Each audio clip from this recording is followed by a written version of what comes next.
Assalamualaikum warahmatullahi wabarakatuh. Kami dari kelompok 1 ingin mempresentasikan hasil diskusi kami yang berjudul Hakikat Membaca di Kelas Tinggi. Baiklah, sebelum ke materi, saya akan memperkenalkan teman-teman saya. Saya Rija Rahab sebagai moderator dan juga pemateri pertama. Ada Kisti Kamila ini sebagai pemateri kedua, Farida Hanum Ritonga sebagai pemateri ketiga, dan juga Rizka Ratu Agara sebagai pemateri yang keempat. Baiklah, kita akan langsung masuk ke materi yang pertama yang akan dijelaskan oleh saya sendiri.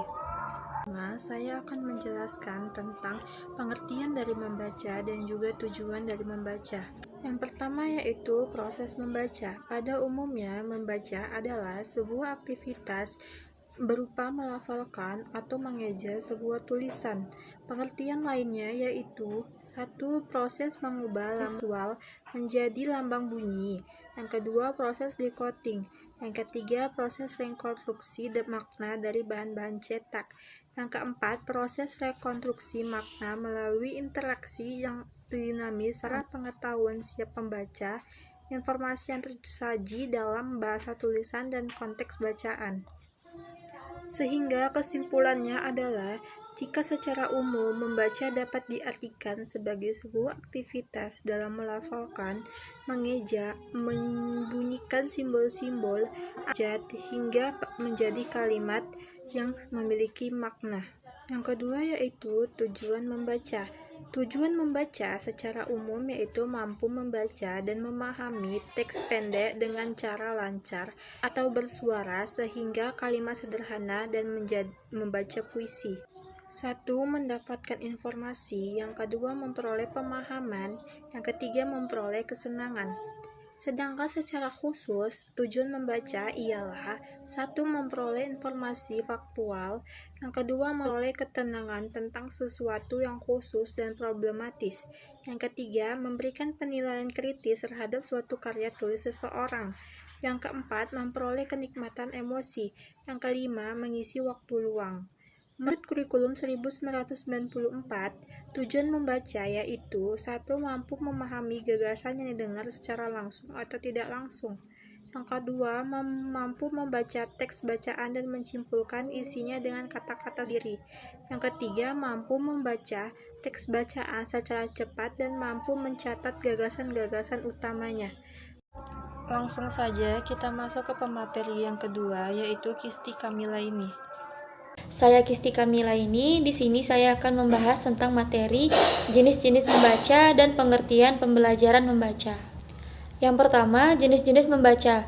Menurut Tarigan, ditinjau dari segi terdengar atau tidaknya suara pembaca saat sedang membaca, proses membaca dapat dibagi menjadi dua bagian. Yang pertama, membaca nyaring, yaitu kegiatan membaca yang dilakukan oleh seseorang dengan cara bersuara. Hal ini bertujuan untuk mengetahui cara membaca yang benar, baik itu dari pengucapan kata, kalimat, dan untuk mengetahui penekanan sesuai dengan ujaran pembicaraan yang hidup. Dan yang kedua, membaca dalam hati. Pada membaca dalam hati, hanya mempergunakan ingatan visual. Dalam hal ini, yang aktif adalah mata pandangan, penglihatan dan ingatan, dan juga turut aktif ingatan pendengaran dan ingatan yang bersangkut paut dengan otot kita. Menurut Tarigan, dalam garis besarnya, membaca dalam hati dibagi menjadi yang pertama, membaca ekstensif, yang berarti membaca secara luas. Membaca ekstensif dibagi menjadi beberapa bagian. Yang pertama, membaca survei. Sebelum memulai membaca, biasanya meneliti terlebih dahulu apa yang akan ditelaah. Kemudian, membaca sekilas atau membaca dengan cepat untuk mencari dan mendapatkan informasi secara tepat. Dan membaca dangkal. Pada hakikatnya, bertujuan untuk memperoleh pemahaman yang dangkal yang bersifat luaran, yang tidak mendalam dari suatu bahan bacaan. Kemudian, setelah membaca ekstensif, yaitu ada membaca intensif.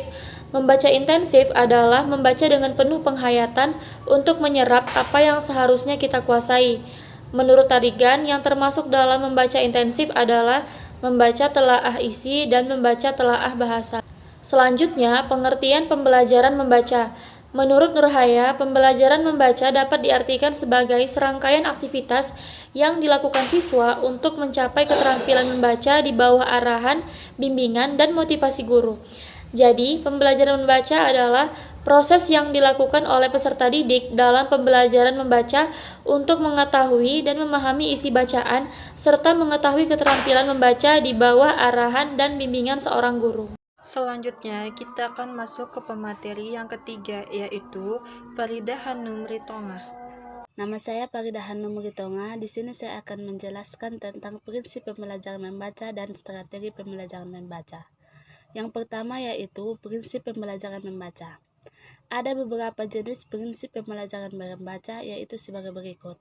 Yang pertama, pembelajaran membaca harus dilakukan dengan tujuan membangun kemampuan membaca anak dan dilakukan secara bertahap. Yang kedua yaitu, kemampuan baca anak tidak dapat dibentuk secara sekaligus, melainkan harus selalu dibentuk secara perlahan. Yang ketiga yaitu, pengajaran membaca harus senantiasa dilakukan melalui interaksi antara guru dan kelas. Yang keempat, pembelajaran membaca harus senantiasa ditujukan guna membangun kemampuan anak berinteraksi dengan teks. Yang terakhir yaitu, pembelajaran membaca harus dilakukan dalam atmosfer kelas yang kondusif. Yang kedua, strategi pembelajaran membaca. Menurut Nuriklas 2012, ada beberapa strategi dalam pembelajaran menyimak yaitu sebagai berikut. A. Strategi kegiatan membaca langsung atau KML. Penggunaan strategi KML adalah untuk mengembangkan kemampuan membaca secara komprehensif, membaca kritis, dan mengembangkan perolehan pengalaman siswa berdasarkan bentuk dan isi bacaan secara ekstensif. B. Strategi SQ3R.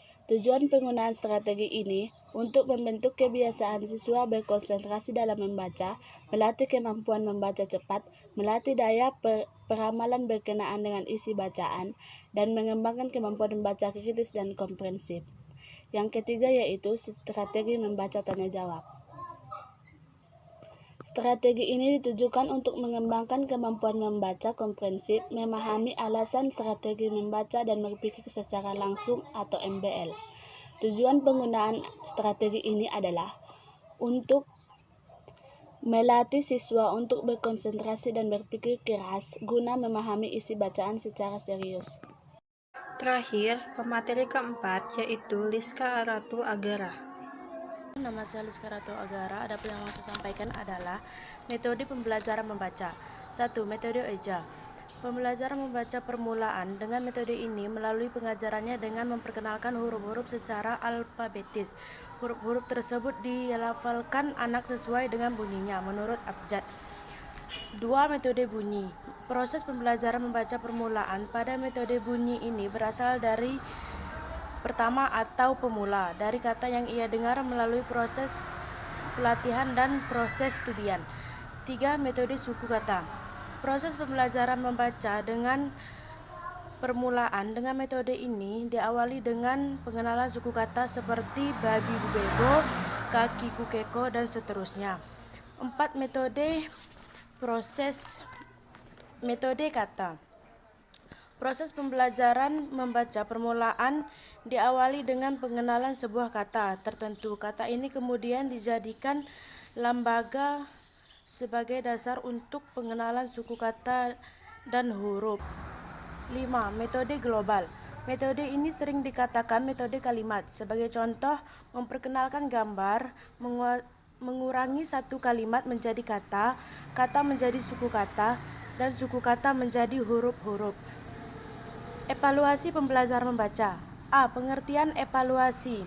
Menurut pengertian bahasa, kata evaluasi berasal dari bahasa Inggris evaluation, yang berarti penilaian atau penaksiran. B. Tujuan dan fungsi evaluasi. Ada beberapa tujuan dan fungsi penilaian dalam pengajaran di sekolah, yaitu 1. Untuk mengetahui apakah tujuan pengajar ditetapkan telah tercapai dan kegiatan pembelajaran. 2. Untuk memberi objektivitas pengamatan kita terhadap perilaku hasil belajar pembaca. 3. Untuk mengetahui kemampuan pembaca dalam bidang atau topik tertentu. 4. Untuk menentukan kelayakan pembaca, misalnya naik kelas atau lulus. 5. Untuk memberikan umpan baik bagi pembelajaran yang dilakukan. Evaluasi memiliki beberapa fungsi. 1. Fungsi normatif, yaitu berfungsi untuk perbaikan sistem pembelajaran. 2. Fungsi diagnostis, yaitu untuk mengetahui faktor kesulitan pembaca dalam proses pembelajaran.